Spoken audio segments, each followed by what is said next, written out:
Oh, hello. Hello there. Reese Gerwin here. Welcome to Jazz Harmony by James Knapp. With me. Today's chapter, Chapter 4B, Chord Symbol Rules. We got a lot of work to do, people, so let's get started. We're going to talk about a huge subject in jazz academia. No, it's not Kenny G. It's chord symbol rules! Dope. Next. Now, before we get into all the specifics of chord symbol rules, we have to talk about the 4 effects to watch out for when naming chords. Number 1, the exotic second effect.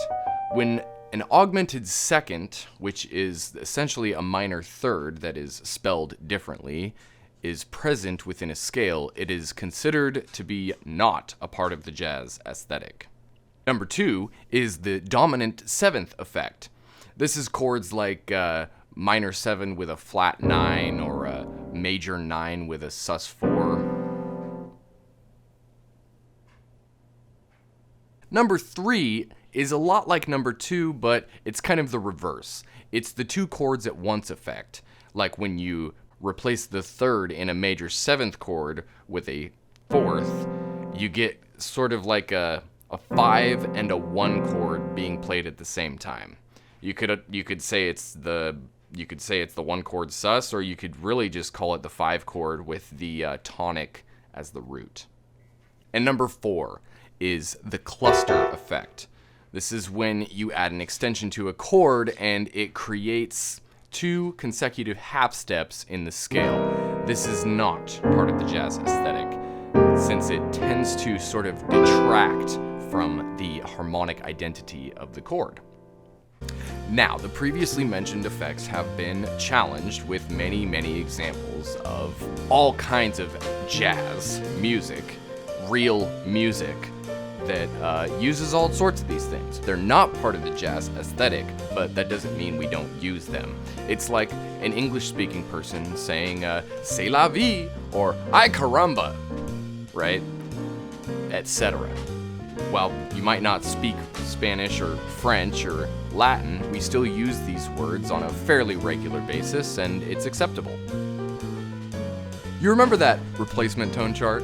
No, because you only showed it for like 3 seconds. Well, replacement tones are a lot like appoggiatura in classical music. The tones that are replacing the original chord function can resolve to that chord function. So the 13th can resolve to the 5th, the 15th can resolve to the 7th, the sharp 11 can resolve to the 3rd, etc. They tend to resolve melodically this way, but the chords, nonetheless, can still act as static sonorities. So, without further ado, let's unpack all of these 4 exotic effects with chord symbol rules. Alright, the 9th is a replacement tone for the root. Chord symbol rule number 1. Only major 9ths are used in major 7th chords. If we have a major 7 with a sharp 9, we end up getting an augmented second in the scale.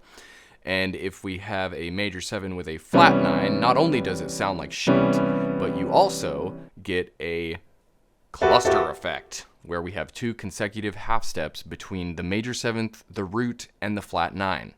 There is one dope exception to this rule. It's the major 7, sharp 9, sharp 11 chord, which is used commonly enough in jazz to where it's acceptable and Jim accepts it into his heart as part of the vocabulary of jazz. Alright, chord symbol rule number 2. Only the major 9th is used in minor 7th type chords. The flat 9 added to a minor 7th type chord is really just a dominant chord in an inverted state. And the sharp 9 is enharmonic with the 3rd, so doesn't really make any sense to have a sharp 9 in a minor 7 chord. Alright, now chord symbol rule number 3. In dominant chords, all 9ths are welcome. You can have the flat 9, the natural 9, the sharp 9, right? Okay, yeah, that's great. Now, these nines can be used in various ways. There's a tonal example where we could have the sharp 9 resolving to the flat 9 in a minor key or a major key. That sounds like this. And then there's the blues example where we melodically have the sharp 9 and the natural 9 together. Now, that covers the root function. Let's get to the third and the fifth function, shall we? Chord symbol rule number 4. Only the perfect 11th can replace the third or the fifth in minor type chords. If you have a sharp 11 in a minor chord, you get an augmented second in the scale. And if you have a flat 11, you also get an augmented second in the scale. And it's enharmonic with the major third, so it's kind of like you're just playing a dominant chord anyway. The one exception to this rule is it's a scalar exception. It's the minor 7 flat 5 chord using the altered scale over the top. So you actually do have a flat 4 scale degree in that one.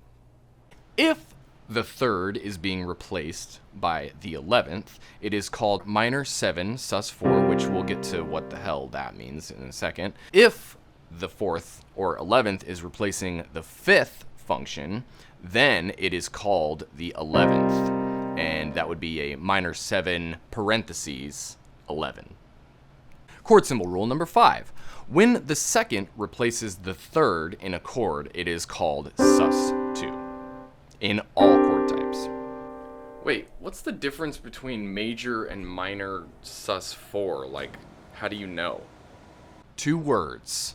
Harmonic environment. Bro.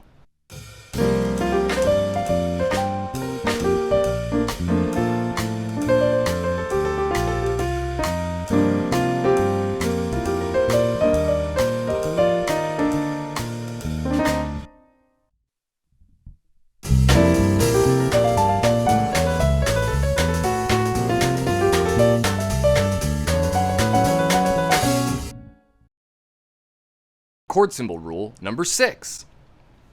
The 11th can only replace the third in dominant chords. It doesn't replace the fifth because it creates the 2 chords at once effect, which would be like hearing the 1 chord and the 5 chord at the same time. Chord symbol rule number 7. The perfect 11th is not used in major 7th type chords. If the 11th replaces the 4th in a major 7th chord, it becomes 2 chords at once, the 5 chord and the 1 chord at the same time, or you could say it's the 5 chord with the tonic as the root. And if you replace the 5th in a major 7th chord with the 11th, then you actually get a different chord. Still a usable chord, it's a great chord, it's just not the chord that you thought it was. Now, chord symbol rule number 8. The sharp 11 can sub for the third or the fifth in dominant type chords and major 7th type chords. If the third is being replaced by the sharp 11 in these chords, it is called the sharp 11. If the fifth is being replaced by the sharp 11 in these chords, it is called the flatted fifth. Now, this brings up chord symbol rule number 9.